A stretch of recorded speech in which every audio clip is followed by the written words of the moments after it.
run through the installation process. Hopefully you won't get any errors. If you do get any errors, go onto XAMPP and see if you can find any support. Follow the instructions for installation, and once you've installed, we're going to get to the point that I'm going to talk to you now in the video. So if you'd like to pause the video or close whatever, install XAMPP, and we're going to go ahead and test everything. Okay, so hopefully now you have XAMPP installed. I haven't talked to you about what we're going to do next, but what we're actually going to do is we're going to open up something called the XAMPP Control Panel application. Now or the XAMPP Control Panel. Now what this is it's a control panel for your services that are included with XAMPP.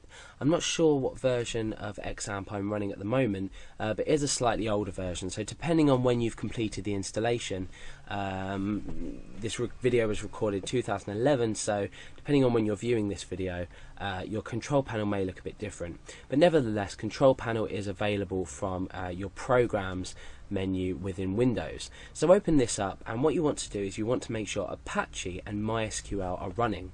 For most cases you're going to be using, well, for all cases you're going to be using Apache, but for some tutorials and for database usage you're going to be using MySQL. So make sure that these two are running. If they're not running, they'll look something like this.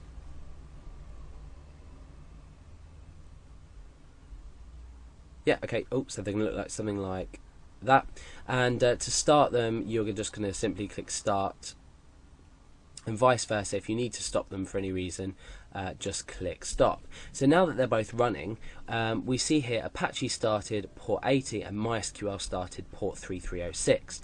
Now to access Apache and the files that you're going to be creating in PHP, this is pretty simple. With MySQL you're going to be using a web application called PHP MyAdmin, and this is bundled with XAMPP. Now MySQL, for a starter, is a database system. You may have heard of it. If you haven't already heard of it, go to Google, read up about it, see what it's about. You don't need to download it because obviously what we can see here is bundled with XAMPP already. So the first thing we want to do is we want to test if our web server is active.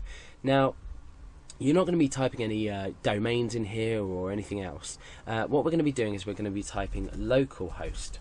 Okay, so it's just simply localhost. So if we press enter, hopefully you'll get this screen up. So if you have got this screen up, then it's got a little congratulations message. You've successfully installed XAMPP on this server, on this system. So this will mean that XAMPP is installed. Now you can also access it using 127.0.0.1. It's entirely up to you, but I prefer localhost personally, and that's what I'm going to be using throughout my tutorials.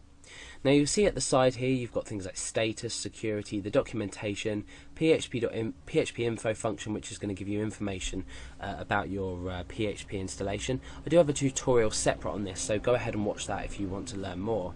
You've also got some demos here which we're not going to really be discussing. So now that we've got XAMPP successfully installed, we want to start running our own files. So we want to start creating a PHP file and running this file. So we're going to deal with that in the next part of the tutorial. This one's just about installing XAMPP. Now we need to now have a look at PHP MyAdmin, and what PHP MyAdmin is the administration for your database. There are tutorials that will take you through this, so you just need to know that you can access it via this link down here, and you can see that the address is 127.0.0.1/PHP MyAdmin, or as we looked at before, localhost/PHP MyAdmin. Okay, so that works as well. So hopefully now you've got XAMPP up and running. The next tutorial in the series is going to talk you through how to create your file and where we're going to find the place to put our file to make it accessible through our now local web server.